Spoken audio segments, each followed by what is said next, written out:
a la tercera unidad de este curso, en el cual vamos a tratar sobre la descripción de datos en ARPy. Esta unidad es algo más extensa que la anterior y voy a intentar dividirla en 3 vídeos. En ella pues vamos a ver 4 grupos de funciones que son importantes en ARPy y que nos permiten conocer diferentes tipos de información sobre un conjunto de datos con los que vayamos a trabajar. Son, digamos, los listados de datos, la descripción de datos, la información sobre los campos y, aparte, los mensajes y errores. En este primer vídeo vamos a ver el conjunto de funciones que hacen referencia al listado de datos. Como veis, bueno, la opción de listar datos nos va a facilitar el poder trabajar con ellos, ya que nos permite procesar la información por lotes y acceder a ella de una forma mucho más cómoda. Como veis, en la documentación de ARPy encontramos diferentes funciones para la creación de estas listas de datos. De hecho, si vamos a la página de ArcGIS de ARPy, a la opción de listar datos, aquí podéis ver las funciones que hay. ListFile, ListIndex, ListDataset, FeatureClass, Files, Raster, Tables, Workspace y versiones. Cada una, bueno, pues si hacemos clic en ellas podremos ver, están compuestas obviamente por una serie de parámetros, ¿no?, necesarios. Importante aquí destacar wildcard, que se repite en casi todas estas funciones. Si quisierais conocer más la función, pues lo que haríais sería hacer clic y encontraríais dentro de la documentación una descripción más a fondo de ella, indicando pues qué es cada parámetro, cómo usarla, un ejemplo, y luego pues también los tipos de datos que se encuentran, que devuelve, ¿vale? Es decir, ese campo, por ejemplo, ListFile devuelve el campo, el valor campo, que es un objeto, que a su vez pues también contiene una serie de métodos y propiedades que nos permiten obtener cierta información. No voy a poner un ejemplo de todos los... voy a explicar todas las funciones del listado, pero no voy a poner un ejemplo de codificación. Voy a hacerlo con el primero, con ListFile. Pero veréis que son todos exactamente igual. La estructura a usar en programación es exactamente la misma para todas estas funciones. Por lo tanto,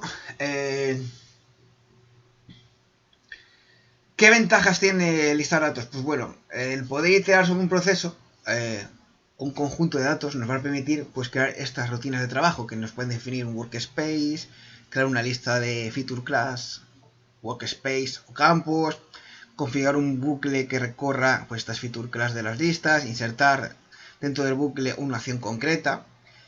La acción obviamente pues, se va a repetir tantas veces como elementos se encuentran en la lista. Si tenemos una lista que nos devuelve una lista con 1000 valores, pues vamos a tener un bucle 1000 veces que se repite. Si son 2, son 2.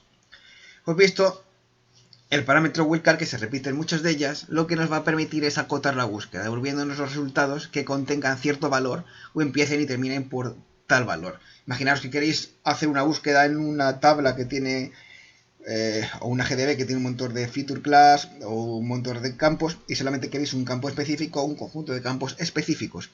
Pues con wildcard podríais acotar el resultado de la función. Vamos a ver las funciones. Empecemos por ListFile, la cual como parámetros le introduciremos pues, un dataset. Y opcionalmente, siempre que veáis estos corchetes dentro de una función en ARPy o en Python, que son opcionales, wildcard y el tipo de campo. ¿Cuál es el resultado que nos devuelve? Pues una lista de campos de tipo de dato file, siempre teniendo en cuenta que el dataset que introduzcamos sea siempre una feature class o una tabla, ya que si queremos campos pues tenemos que introducir algo que tenga campos, ¿vale? ¿Cómo se escribe este código en Python? Pues bueno, ahí veis un ejemplo y os voy a mostrar aquí otro ejemplo que tengo.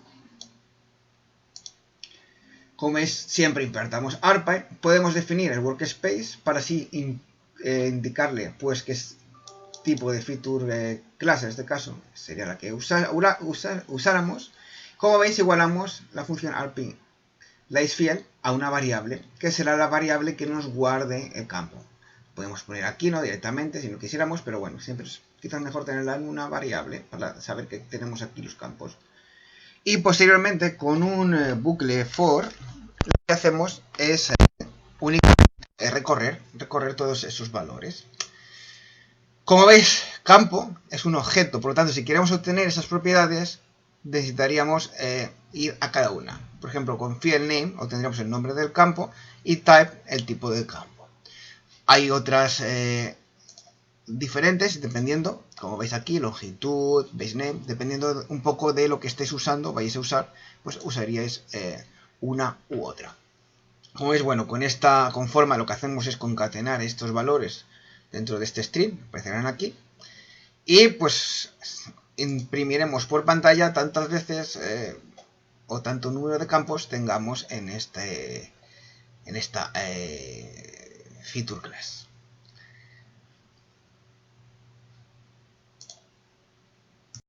Como veis, pues el resultado es el nombre del campo, el ID, son 1, 2, 3, 4, 5, 6, 7, desde el ID, y pues el tipo de cada uno. Y por último, pues el campo geometría con el tipo de geometría. Esta estructura que veis aquí será la que se use siempre que queramos usar un list file. Siempre usaremos función igual a una variable o que posteriormente recorreremos con un bucle for para obtener pues lo que queramos, diferentes propiedades de esa lista.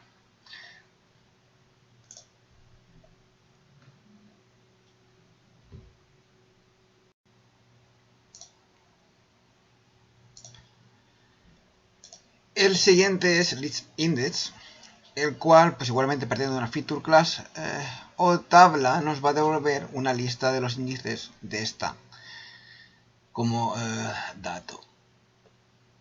Estos índices siempre se van a referir a atributos como el ObjectiveDate, el tipo de dato OID, o los espaciales como shape en geometría. Aquí podéis ver un ejemplo, ¿no? Como veis es el mismo, un bucle, índice, y nos devolvería pues un tipo de datos. Si queréis, podéis pausar el vídeo y ejecutar este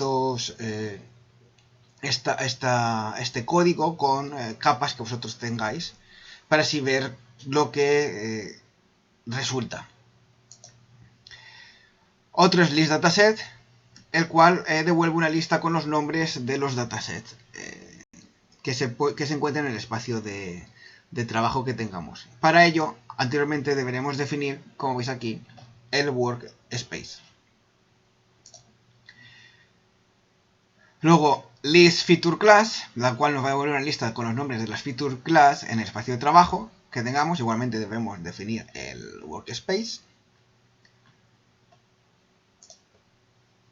ListFile, que nos devuelve una lista de los nombres de los archivos en el workspace. En este caso, si nuestro workspace es una carpeta, pues nos va a devolver una lista con los archivos. Como veis, aquí usamos las wildcards únicamente y decimos que, bueno, pues que me devuelvas, si no pusiéramos nada, los devolvería todos, y aquí que me devuelvas únicamente los que son de tipo CSV. ListRaster, pues nos devolverá una lista con los nombres de los raster que se encuentran en el espacio de trabajo. ListTable nos devuelve pues igualmente una lista con los nombres de las tablas que se encuentran en este espacio de trabajo. Como veis, son todas prácticamente iguales. ListWorkspace nos va a devolver una lista con los nombres de los workspace. Para ello habría que darle una carpeta donde se encontrarán estos workspace, ¿vale? Como veis, tipo file geodatabase, e indicar el tipo que queremos filtrar. Si no, pues nos devolvería todos los workspace, ya sean carpetas o GDBs u otros. Y por último, listVersion, el cual nos devuelve una lista pues de las versiones que el usuario que esté conectado tiene permiso a utilizar. Aquí, como veis, en este caso estamos hablando de conexiones SD. Y esto sería todas las funciones de listar datos. Como veis, son bastante sencillas, todas tienen la misma estructura, un bucle for. Así que os animo a que las probéis con vuestros datos. Copiéis el código que ha aparecido aquí y la probéis. Y en el siguiente vídeo comenzaremos a mostraros la opción de Describe. Así que nos vemos la próxima semana.